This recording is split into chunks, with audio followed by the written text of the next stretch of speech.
Lunes Cívico con Nahum Valladares. Hola amigos, ¿qué tal? Muy buenas noches.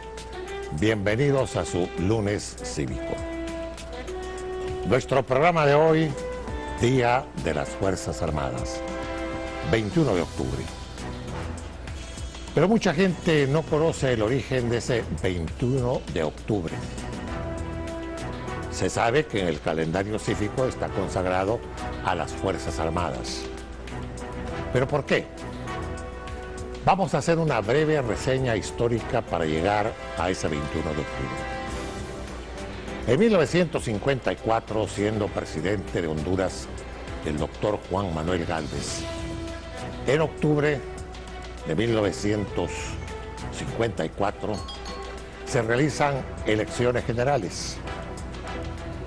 El Congreso que salió electo en esas elecciones de octubre del 54 debería instalarse el 6 de diciembre de ese año. Participaron en el proceso electoral el Partido Liberal, Partido Nacional y el Movimiento Nacional Reformista. Resulta que a la hora de instalarse el Congreso no asisten los diputados nacionalistas y reformistas y se rompe el orden constitucional. El doctor Gálvez había renunciado a la presidencia de la República argumentando quebrantos en su salud en el mes de noviembre de 1954, cuando ya se habían practicado las elecciones generales, y deposita el mando de la nación en su vicepresidente, el perito mercantil don Julio Lozano Díaz. Díaz se convierte, al romperse el orden constitucional, en jefe de Estado, gobernante de facto. Y los diputados que resultaron electos, él los llama para que integren un Consejo de Estado. Pasaron a ser de diputados a consejeros. El Consejo de Estado lo presidió el doctor Trejo Castillo. Bueno, don Julio empieza como jefe de Estado y resulta ser que ya con el mando de la nación, sus adláteres empiezan a llenarle la cabeza de que él puede continuar en el poder. Convoca unas elecciones, van a las mismas el Partido Liberal, Partido Nacional, el reformismo se va para atrás y el lozanismo integra un partido que se llamó Partido de Unidad Nacional. ¡Pum! Se practican elecciones en octubre de 1956 fraudulentas y ello motiva inconformidad en el pueblo hondureño. Viendo de que las cosas podían descomponerse, el ejército, la Fuerza Aérea y la Intendencia Militar resuelven el 21 de octubre arrojar del poder de la nación a don Julio Lozano Díaz. 21 de octubre de 1956. Esa fue la gesta militar. Se integra una junta militar de gobierno, integrada por ¿quiénes? Por el ejército, el general Roque Jacinto Rodríguez. Por la Fuerza Aérea, el coronel de aviación Héctor Caraccioli Moncada. Y por la Intendencia Militar, el mayor e ingeniero Roberto Calves Barnes. Esa es la Junta Militar de el 21 de octubre de 1956. La Junta Militar convoca a una Asamblea Nacional Constituyente en septiembre de 1957. Se van a elecciones. Resultan ganadores en la proporción de la integración de la Constituyente el Partido Liberal. Cuando se va a integrar la Asamblea Nacional Constituyente, uno de los primeros decretos que se emiten en el mes de septiembre de 1957 es el de emitir un decreto para darle la ley constitutiva a las Fuerzas Armadas. Y mediante una moción del presidente de la Cámara Legislativa, el abogado Modesto Rodas Alvarado, se le da un reconocimiento a las Fuerzas Armadas por la gesta del 21 de octubre del 56 y se decreta el 21 de octubre Día de las Fuerzas Armadas de Honduras. Mucha gente no conoce eso, pero ese es el origen del Día de las Fuerzas Armadas.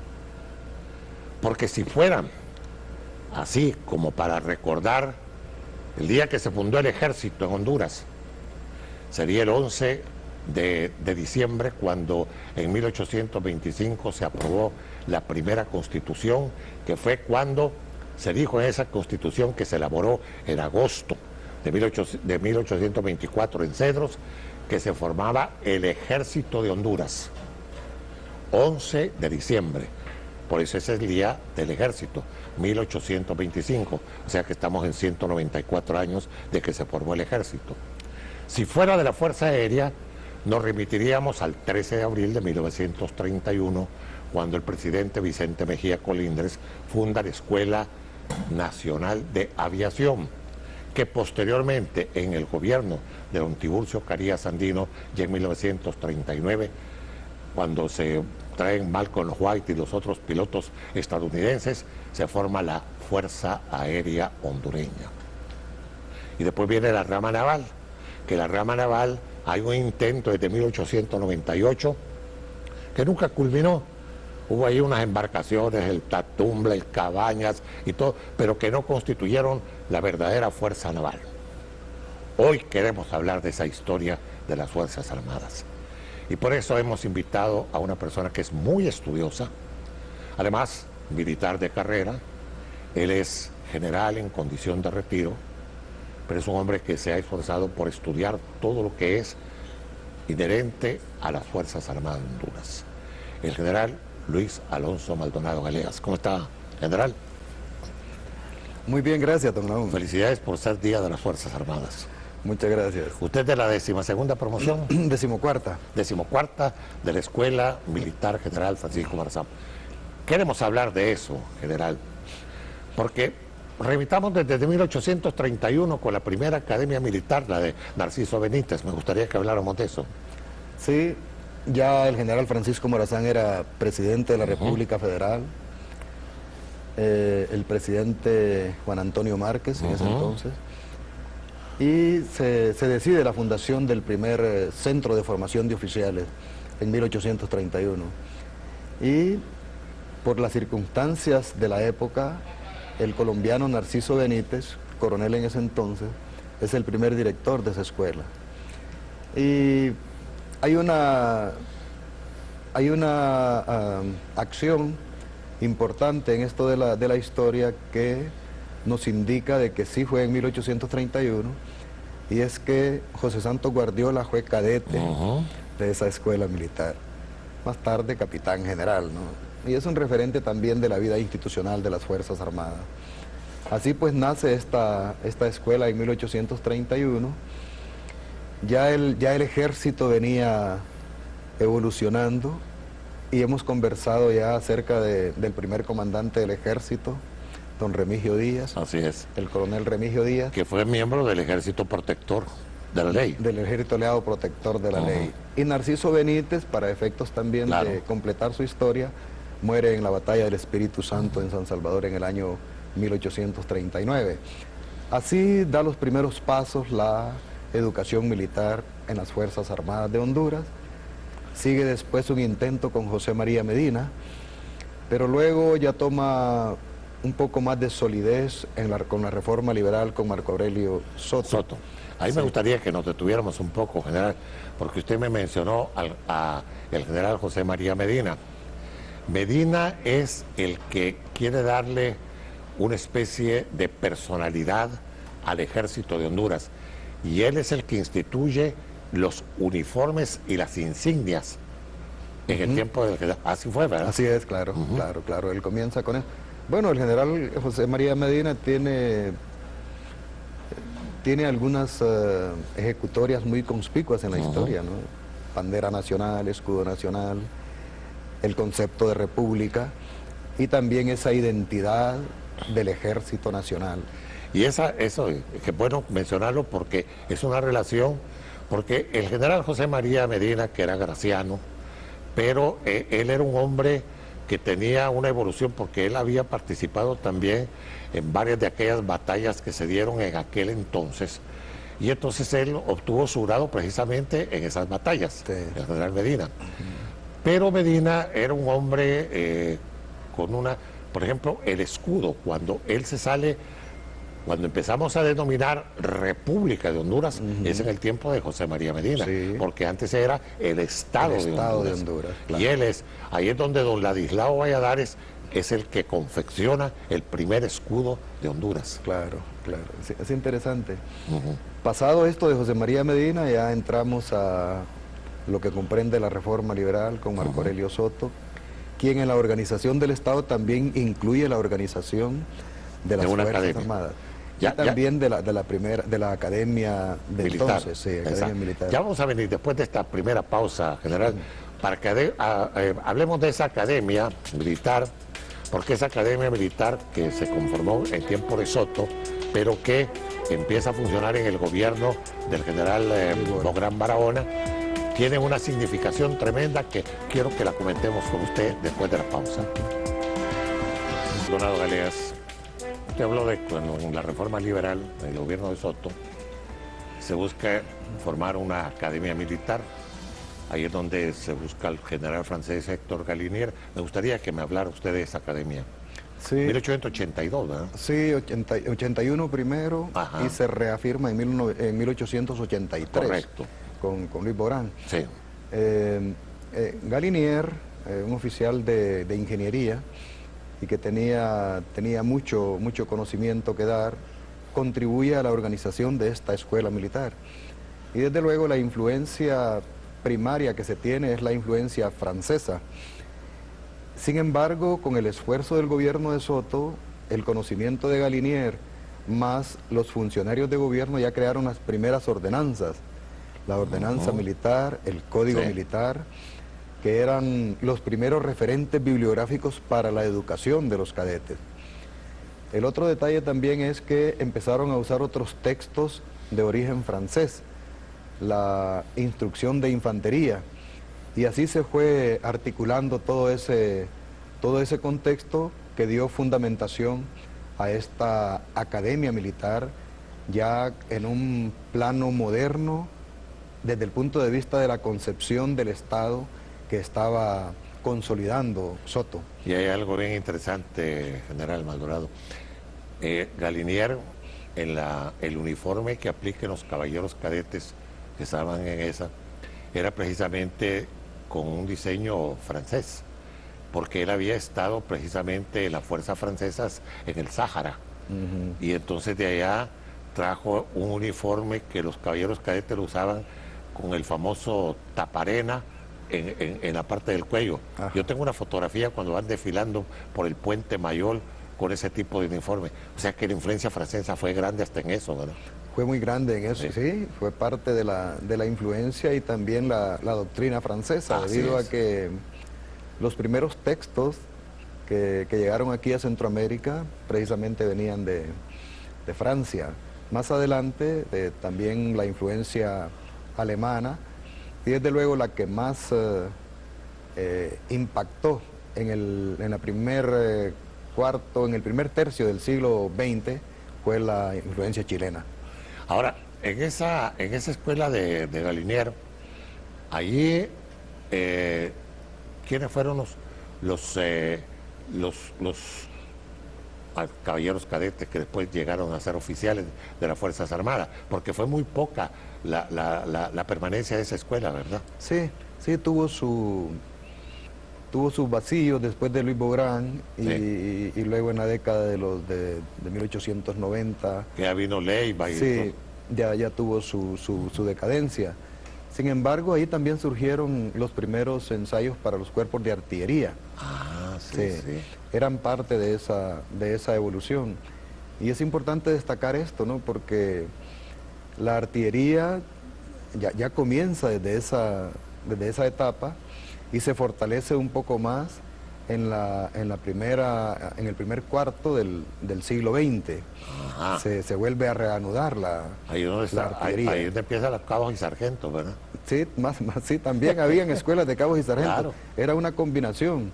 Nada más que tardaban poco debido a que la inestabilidad política tenía como consecuencia la inestabilidad Claro. o interrupción de la educación militar. Ahora, hay otra escuela después, general, que me gustaría que habláramos de ella también, que es la Academia Militar o Escuela Militar que forma Luis II Oyarzún, que era un coronel chileno. Eso fue, creo que en 1904, ya en el gobierno del general Manuel Bonilla, ¿verdad? Sí, en el general Manuel Bonilla, 1904, esa es prácticamente la escuela referente. Sí. Y en la primera promoción egresan Abel Villacorta y Tosta, el general Vicente Tosta Carrasco. Sí. Y dicho sea de paso, Luis II Oyarzún, con el grado de capitán, hace un contrato con el presidente, el general Manuel Bonilla, para prestar sus servicios en la escuela de formación. Y aquí es donde en realidad nosotros agradecemos a Chile esa parte de la historia, porque Luis II Oyarzún había estado en Alemania y había combinado la cultura alemana con la cultura castrense chilena, y es el que nos trajo a nosotros el concepto prusiano. El concepto prusiano. Me gustaría que explicara usted ese concepto prusiano. Bueno, vamos a tomarlo de la antigua Prusia, que era Alemania, y el Federico II de Prusia, el primer Reich o Kaiser alemán. Federico II de Prusia en realidad es el referente, estratega y constructor de la Prusia, de la que después fue la Alemania. Aparte de ser un gran capitán, un gran general, también fue un gran reformador, incluso del arte y la guerra militar. Y entonces ese concepto de disciplina férrea, estricta, basada en el estoicismo, viene aquí como el prusianismo. Y nos quedamos con eso. Como Oyarzún, que de ahí viene el paso ganso. De ahí viene, sí, sí. Bueno, ya vamos a platicar más con el general Maldonado sobre esto que es increíble. El general Maldonado Galea nos va a hacer una descripción completa hasta llegar a 1952 a la Escuela Militar General Francisco Morazán. Ya retorno con ustedes.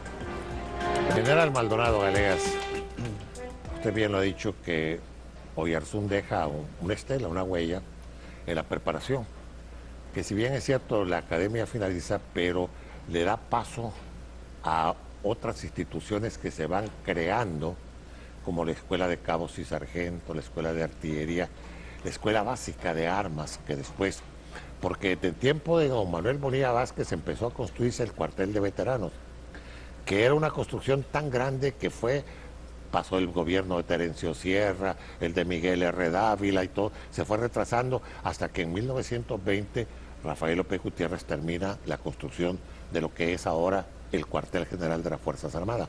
Pero esa fue la Escuela Básica de Armas. Pero me gustaría que hablara usted tanto de la de cabos y sargentos como de la básica de armas. Sí, y es primero la Escuela Básica de Armas. Correcto.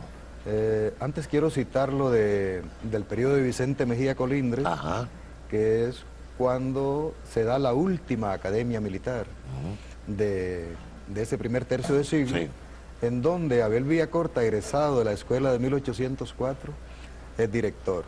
Yo quiero destacar a Abel Villacorta como el intelectual de la ciencia militar, un hombre dedicado a la escritura, a hacer referencias. Dejó mucha historia militar, ¿no? Sí, entonces ese es el papel más importante y destacable de Abel Villacorta. Pasa este periodo y luego ya viene la influencia norteamericana, de la influencia chilena a la influencia norteamericana, que se da con la Fuerza Aérea, pero también en el marco del ejército, ya en 1946, la Escuela Básica de Armas, que era el manejo de las armas en un contexto de enseñanza, aprendizaje, como una especialidad de quienes ingresaban a ese centro. Pero ahí se otorgaban grados militares, ¿verdad? era parte de los requisitos para el grado militar. Ah, correcto. Y luego más adelante, 1949, Escuela de Cabos y Sargentos. Ahí sí había un programa de formación, pero mucho más de capacitación para formar los cabos y los sargentos. Con el convenio de norteamericanos ellos trajeron otra modalidad de escuela, la escuela de aplicación de la misión norteamericana, que más tarde le llamaron la escuela de aplicación del ejército. Aplicación en conceptos militares que se aplica para ser promovido, se capacita para ser promovido. Eso es parte del convenio militar que se firmó en el gobierno del doctor Gálvez. Así es. Que dio paso a la formación del primer batallón de infantería. Al primer batallón de infantería de 1954. Correcto. Entonces, más adelante, la escuela de aplicación dando estas capacitaciones a los que estaban en la escuela de cabos y sargentos permitía el ascenso a subteniente de infantería. Pero el gobierno de Gálvez y su Estado Mayor determinaron la fusión de la escuela de aplicación, de la escuela de cabos y sargentos, la escuela básica de armas, para organizar la escuela militar general en 1952. 1952. Por eso es que el capitán López Aguilar pasa a ser el primer director, porque él estaba dentro de la formación del primer batallón de infantería. Sí, después fue el comandante. Sí, después fue comandante, sí. Después fue el primer comandante, Sí, de acuerdo. sí. Y así se evoluciona esto de ese contexto de escuela de cabos y sargentos, escuela de aplicación, cursos de capacitación. Surgen personajes como el general Juan Alberto Melgar Castro, el general Policarpo Paz García, héroe nacional, el coronel todavía vivo, Omar Antonio Zelaya Reyes, que fue un destacado oficial. Raúl Flores Gómez. Dígame. Raúl Flores Raúl Gómez. Flores Gómez, Alonso Flores Guerra. Alonso Flores Guerra. Sí, todos ellos. Cachumín, Fermín Ramírez Fermín Lanza. Ramírez Lanza, exacto. Y más adelantito un poco, mi coronel Elvir Sierra. Ah, también, ahí estuvo César, Elvir Sierra, sí. sí, ahí estuvo. Todo este proceso, y después de lo que brillantemente usted narrara respecto a lo de 1956, es que da lugar a la fundación, con la llegada de la primera compañía de caballeros cadetes, la formación, con la llegada de aspirantes, bajo un régimen de formación y de educación complementaria, para poder hacer un todo integrado que dio lugar a la fundación de la Escuela Militar General Francisco Morazán, con la primera compañía de cadetes. La primera compañía de cadetes, de caballeros cadetes, quien fue comandante fue Carlos Villanueva Doblado. Carlos Villanueva Doblado. ¿Lo recuerda usted, Sí, verdad? claro, claro. Sí. Hasta le voy a contar algo. Yo fui comandante de cadetes en 1986-1989. Y en 1986 invitamos a la primera compañía de cadetes con el capitán Carlos Villanueva Doblado, coronel retirado. Sí, sí. Y ahí llegaron los que estaban en ese momento en vida. Fue un acto maravilloso. Porque yo recuerdo también, general Maldonado Galeas, que de aquella primera promoción que hubo en 1957, cuando ya estaba de director de la escuela el mayor Fausto Agüero, Sí. yo recuerdo porque yo estuve precisamente en la graduación de aquellos muchachos, y algunos han desaparecido y otros porque están totalmente en retiro de las Fuerzas Armadas, pero con ellos tuve un acercamiento porque casi contemporáneos. Y además Cristóbal Díaz, ¿se acuerda usted de Cristóbal Díaz? Cristóbal Díaz García. De Arias, Juan Ángel Arias. de Juan Ángel Arias, Mario Maldonado. Mario Leonel Fonseca, a quien saludamos allá en Ciguatepeque, porque él es un asiduo televidente, y Erin O'Connor. O sea, lo recuerdo muy bien a estos muchachos que eran los caballeros cadetes. Y ahí que también fueron asimilados los que estudiaban en el extranjero, entre ellos Juan Ramón Molina Cisneros, el Charro Molina, que venía de México, y por eso le pusieron el Charro Molina. El otro era Efraín Lisandro González, que venía de Venezuela, asimilados a esa primera promoción.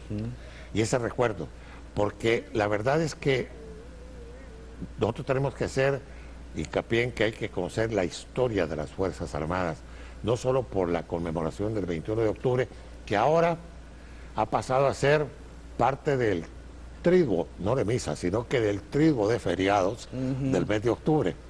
Y entonces ya no tiene la significación, que bien es cierto, las Fuerzas Armadas hicieron una celebración muy bonita el pasado día sábado, con el desfile militar, pero no pasa de eso ya. Hoy yo esperaba las salvas en la mañana y al mediodía y ya no hay salvas para saludar a las Fuerzas Armadas. Claro, deberían. Debería de hacer eso, porque era parte de una ordenanza militar, ¿verdad? De una directiva militar. Me gustaría que habláramos de eso también, ¿verdad? Sí, fue parte de la evolución de las Fuerzas Armadas, todo esto, y desde luego a la par de esta evolución del ejército con la escuela militar, también venía desde 1931, como usted dijo, la creación de la primera escuela de aviación nacional. Más tarde, en el gobierno de Carías Andino, la escuela militar de aviación. Y es importante aquí en esto algo muy, muy relevante, que en la década de los 50, ya por el 56, fue cuando llegaron los primeros corsarios. Así es. Los corsarios. Y de ahí entonces, de 1956 al 69, ya se había alcanzado una evolución de la escuela, la más prestigiada de Centroamérica, y los pilotos de corsarios eran los más diestros, los más hábiles. Calificados. En Centroamérica. En Centroamérica. Y usted sabe que los corsarios llegaron antes de que cayera don Julio Lozano. O sea que esos corsarios volaron para derrocar a don Julio Lozano. Y unos meses antes. Y unos meses antes, sí. Recuerdo que los primeros pilotos fueron, entre otros, Manuel Flores Teresín, Armando Escalón. Esos fueron los primeros pilotos de corsario. Manuel Acosta Bonilla, ¿no? No, era Armando Escalón. Armando Escalón. Armando Escalón, que era subcomandante de la Fuerza Aérea Hondureña. El otro era Manuel Flores Teresín, quien era, no recuerdo nosotros, creo que eran Moroliscas Colina. Bueno, eran en el 56 los primeros pilotos de Corsario. Me confundí, Hernán Acosta Bonilla. No, Hernán Acosta Mejía fue el comandante de la Fuerza Aérea Hondureña, porque él murió en un P-38. El primero que releva a los norteamericanos. Exactamente, el primero que releva a los norteamericanos. O sea, los que habían salido, que había estado Brooks, Malcolm White, todos los norteamericanos. El primer comandante hondureño es Hernán Acosta Mejía. Pues paralelo a esto también se dan sucesos importantes en la historia nacional, como es la misión de paz bajo el mandato de la OEA a República Dominicana. Son parte de las acciones de las Fuerzas Armadas bajo el mando del mayor entonces Policarpo Paz García. Muy interesante esta misión de paz en República Dominicana. Que hablando de este tipo de misiones, las Fuerzas Armadas, pues después en 1995, la misión de mantenimiento de paz por primera vez bajo el mandato de la ONU en Haití. Misión de mantenimiento de paz. Luego había un acompañamiento de esas misiones con observadores al Sahara Occidental en el problema de Marruecos. Y también tuvimos la oportunidad, las Fuerzas Armadas han tenido la oportunidad de participar en Irak, en misión de paz también, con dos contingentes. Y Haití se volvió a repetir ya con un nivel de pelotón. Y también en África se han enviado destacamentos para conformar fuerzas de paz. Explíqueme algo de eso, general. En esta parte de la conformación que se hace de estos destacamentos al extranjero, ¿forman parte de los cascos azules o de qué unidad? De los cascos azules. Sí, ¿verdad? De los cascos. Ese es el distintivo, el casco o la gorra azul, para identificar a los centinelas de la paz mundial. Esto es todo un protocolo del país solicitante a las Naciones Unidas. Las Naciones Unidas hace las peticiones a los países que pudieran estar en la voluntad de aportar con un contingente de paz. El país responde a Naciones Unidas, resuelve el Congreso Nacional porque es la salida de tropas al extranjero, y después de esa resolución y esos protocolos ya comienza la planificación. tuve la oportunidad de participar en el primer contingente de paz en Haití. Ah, sí, usted fue allá a Haití. Mi coronel Velázquez Galeano, Luis Alonso Velázquez Galeano, era Sí. el comandante del contingente. Y yo era el comandante táctico, el de las operaciones. Ah, ajá. Tuvimos 6 meses allá. Eso fue cuando Duvalier. 1995. Ujú. Jean Bertrand Aristide. Jean Bertrand Aristide, sí. Con, cierto. que lo depuso el general Cedras. Ajá. Cedras, Sí, Cedras, que fue exilado en Guatemala. Pues había una situación convulsa, interesante porque es bueno que el pueblo lo sepa. La misión que llevábamos era contribuir a crear condiciones de estabilidad y de paz y propiciar un proceso eleccionario para que Haití volviera al orden constitucional. ¿Sabe qué nos tocó? Enseñarle a los haitianos los procesos electorales, cómo votar a nosotros los soldados. Ajá. ¿Y cómo hacían ustedes? Porque ya, o sea, hablan francés, ¿verdad? Era parte del entendimiento, como habían muchas delegaciones de los Estados Unidos y de Francia Sí, integrados, había un nivel político y había un nivel militar. Ajá. Pero el nivel militar, el general Joseph Kinzer, era el comandante de la misión de las Naciones Unidas en Haití y él era prácticamente el gobernador de Haití. Y alrededor de ese mando militar se aglutinaban las agencias internacionales de todo orden hasta poder lograr ese proceso de transición. Y vimos la primera elección, claro, un desorden tremendo, Sí, pero digo esto por la adaptabilidad de las Fuerzas Armadas a los problemas mundiales, y las misiones de paz son parte de esa adaptabilidad. Sí. Y otra cosa que es bien significativo, general, porque estamos hablando de la participación de las Fuerzas Armadas en estos destacamentos afuera del país, pero también tenemos que hablar de la participación de las Fuerzas Armadas en labores sociales y de responsabilidad dentro del territorio nacional, que eso lo vamos a hacer después de esta pausa. Nos hemos llevado bastante tiempo, general, hablando de esto, y nos queda mucho que hablar, Sí.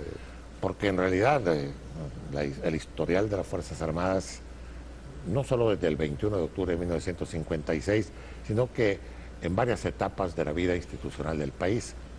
Pero me gustaría que habláramos del papel que juegan las Fuerzas Armadas ya en el conglomerado civil, por ejemplo, integrando instituciones como los batallones verdes, como los comités de emergencia. Me gustaría que habláramos de eso, general.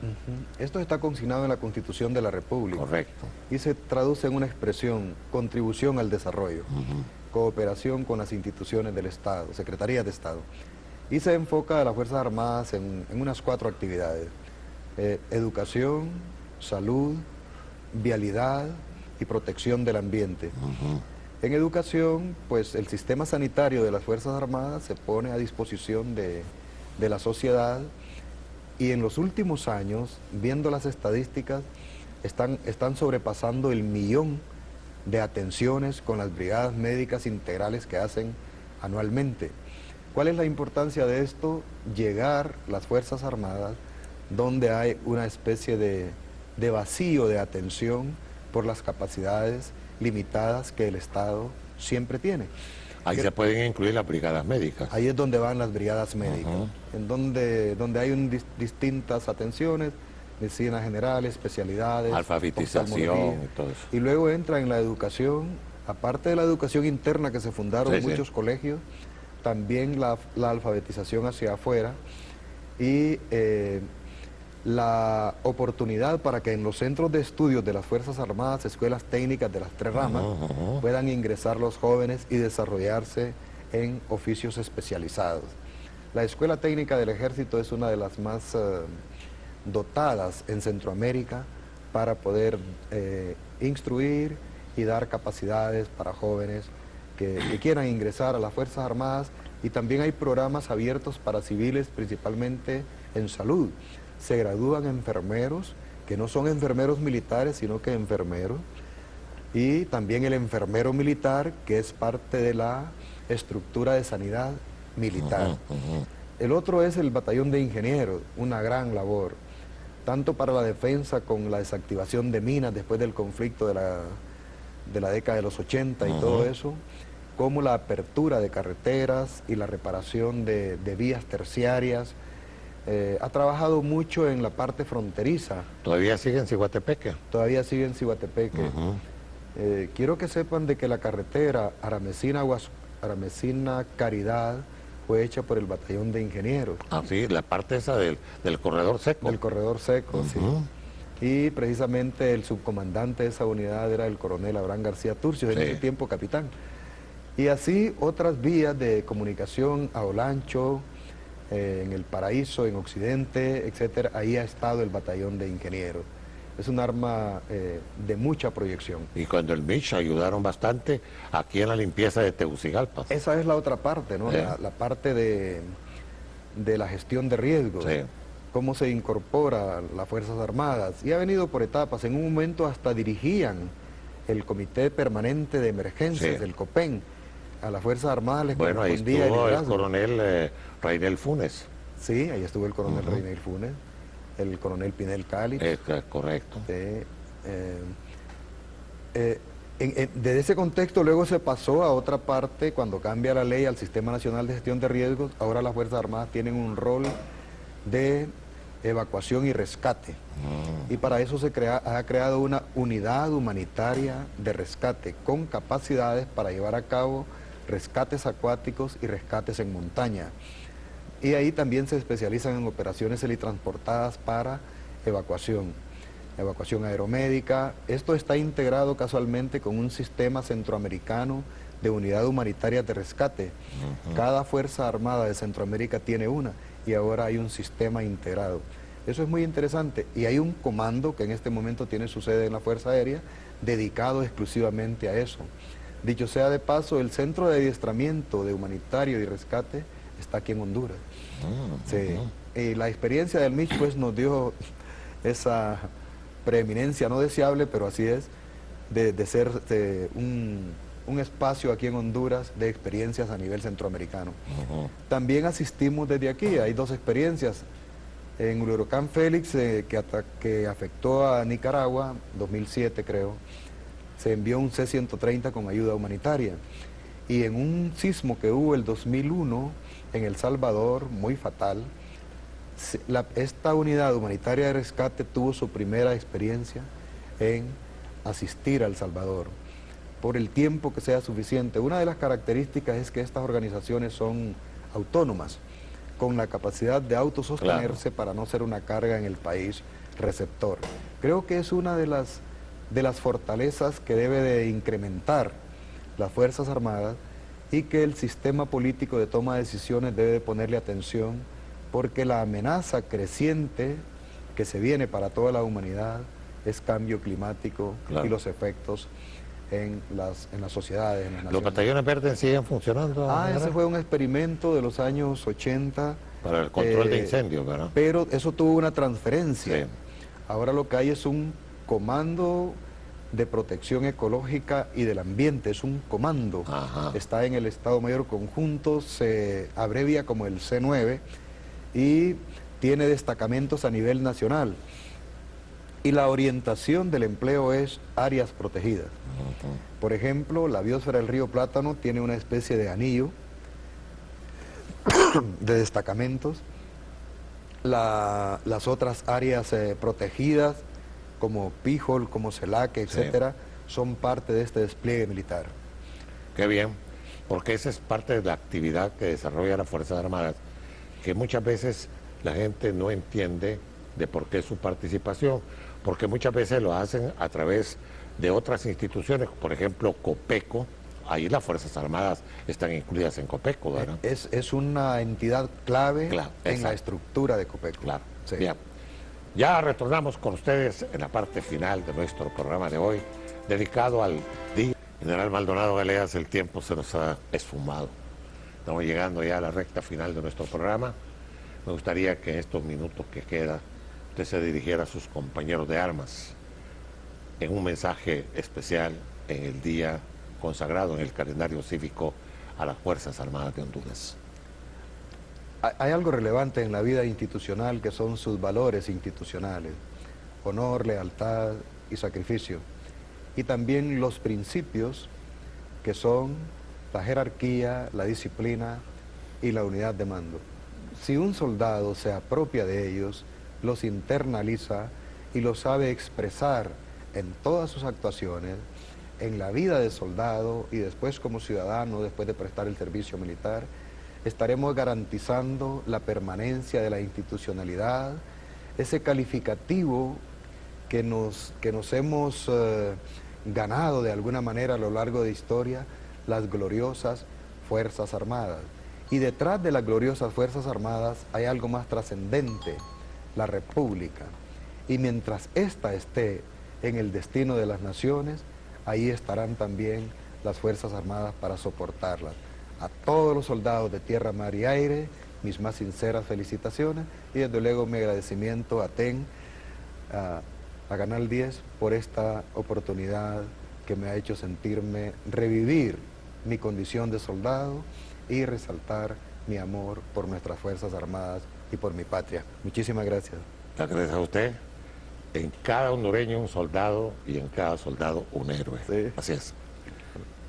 Muchas gracias por habernos visto y escuchado en nuestro programa de hoy. Les invito para el próximo lunes. Mientras la vida sigue y nosotros sigamos en la vida, aquí vamos a estar con ustedes. Buenas noches, ¿verdad? Buenas noches, gracias. Felicidades. Gracias.